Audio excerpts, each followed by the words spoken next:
Entendes o que estás lendo? O podcast que te leva através das páginas da Bíblia, livro por livro, capítulo por capítulo. Uma exposição bíblica emocionante. Aperte os cintos e embarque comigo nesta viagem.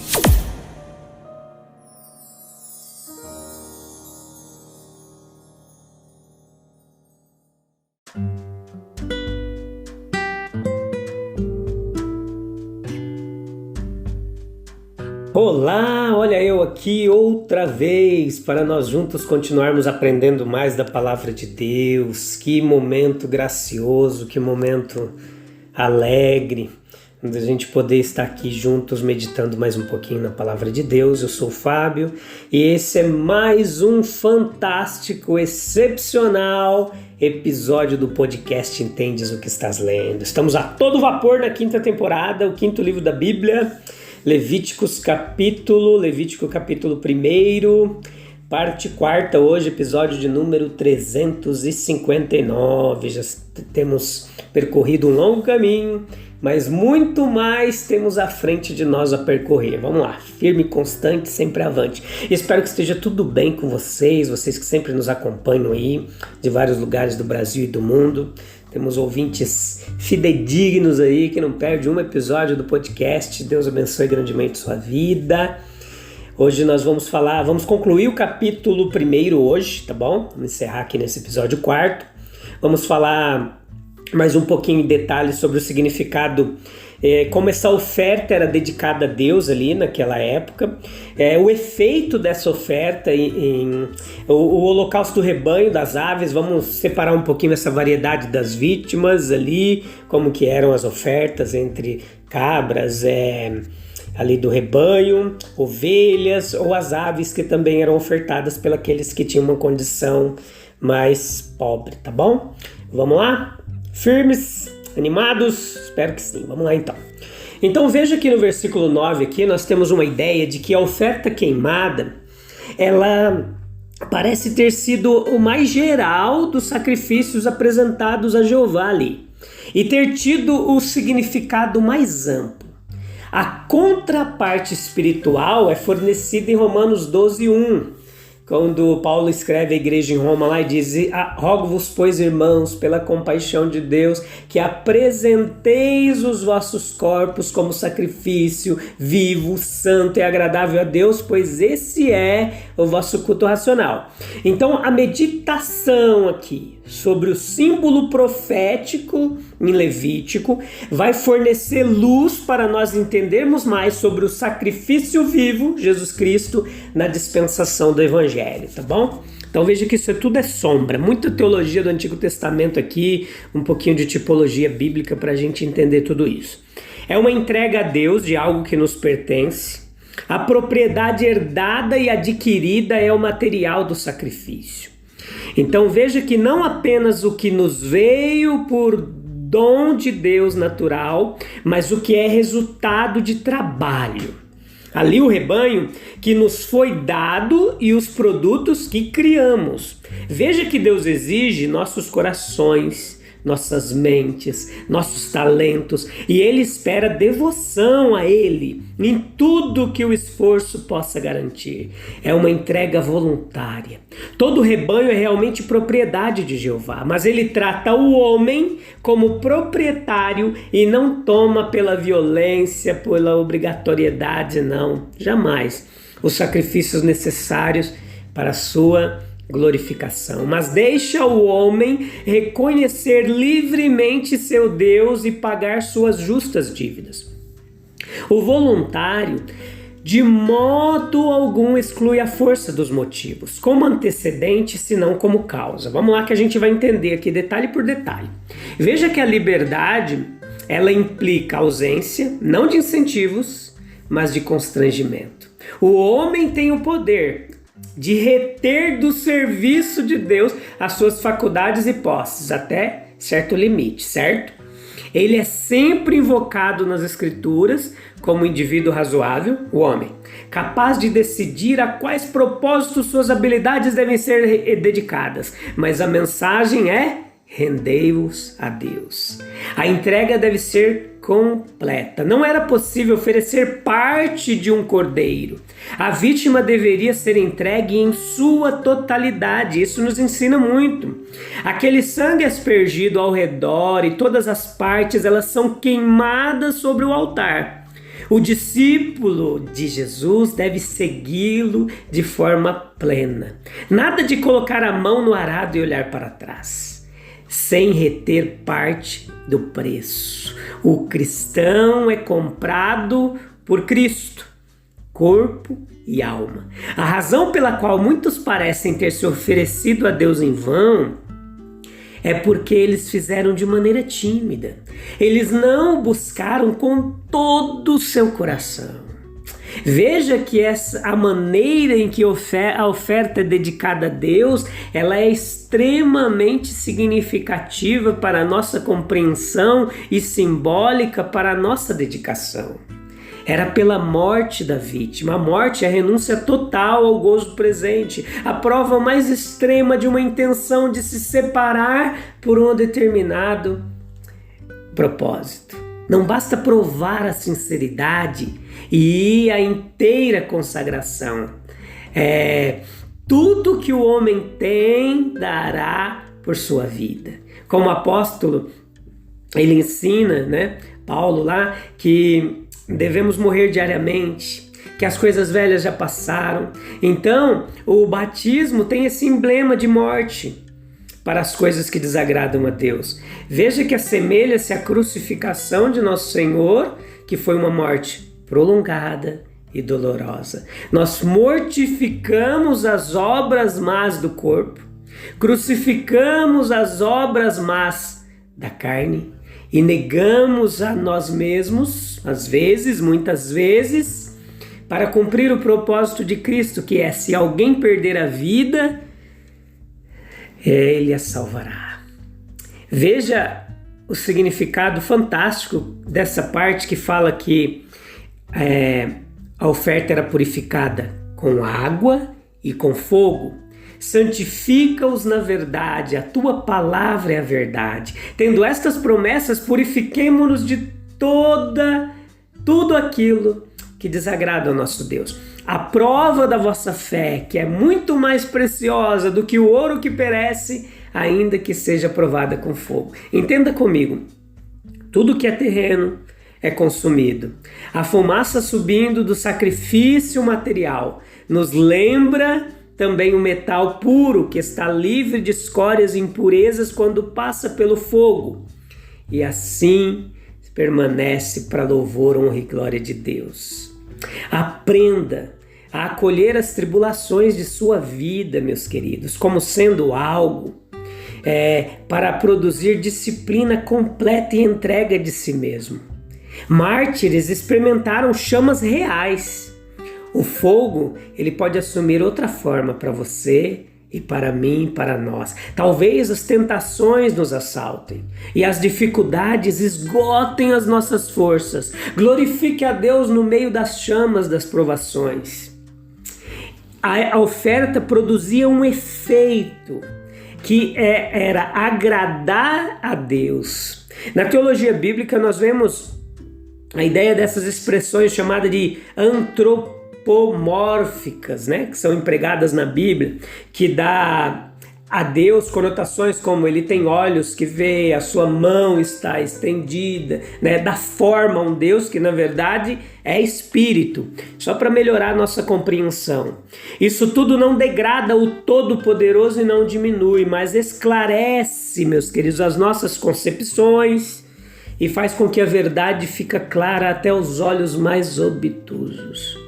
Como um cheiro suave para o Senhor era a oferta. O cheiro é repulsivo e não pode ser considerado grato em si mesmo aquele que é um espírito, mas é a disposição de honrar a Deus, agradá-lo, e ele se deleita em observar os seus filhos nas suas atitudes de adoração. Um pai pode admirar o esboço mais grosseiro se seu filho o trouxer como sinal de amor, e pode considerar a comida um banquete mais comum se a consideração, o carinho contribuíram para a sua preparação. Veja a variedade das vítimas. A cerimônia da oferta do rebanho ela é quase idêntica às descritas nos versículos anteriores aqui do versículo 10. Na das aves há uma maior dissimilaridade. Foram aceitos 5 ou 6 tipos de ofertas: bois, ovelhas, cabras, rolinhas, pombas. A estes podem ser adicionados os pássaros limpos, supostamente pardais, talvez, que eram requeridos na cerimônia particular da purificação do leproso, em outros contextos bíblicos. E todos estes, exceto o último, eram próprios para o holocausto.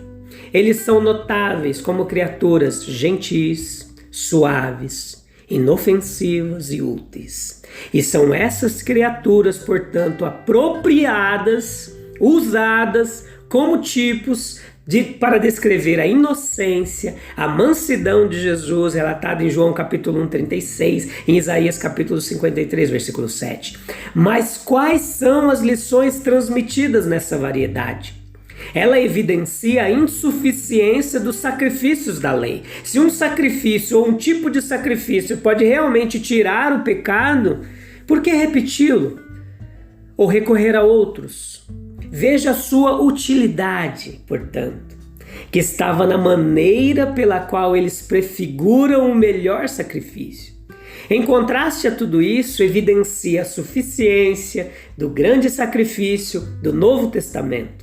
Nenhum sacrifício único ou tipo de sacrifício poderia assumir tudo o que era necessário em um Salvador suficiente. Portanto, o número é a variedade dos tipos, mas Jesus se ofereceu sozinho e de uma vez por tudo que se centrava nele. Além de tudo isso, evidencia a misericórdia da justiça divina. Aqui estava o boi para o homem rico, a ovelha ou cabra para o homem em circunstâncias moderadas e os pombos ou rolinhas para os pobres. Aqui está Cristo sem dinheiro e sem preço para todos. A oferta dos rebanhos, a ovelha, a cabra, é uma repetição da mesma lei aplicada à oferta de menor valor. Vamos lá. O grande fato espiritual é assim estabelecido que Deus não faz acepção de pessoas. Essa é a ideia aqui.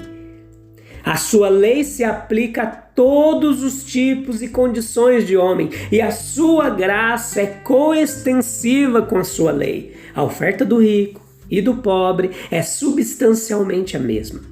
A única condição imutável é a relação da oferta com o ofertante.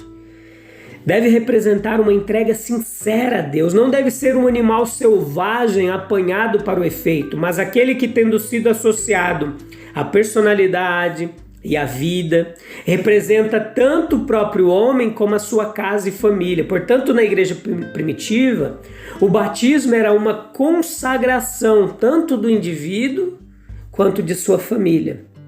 Uma oferta de todos ao Senhor.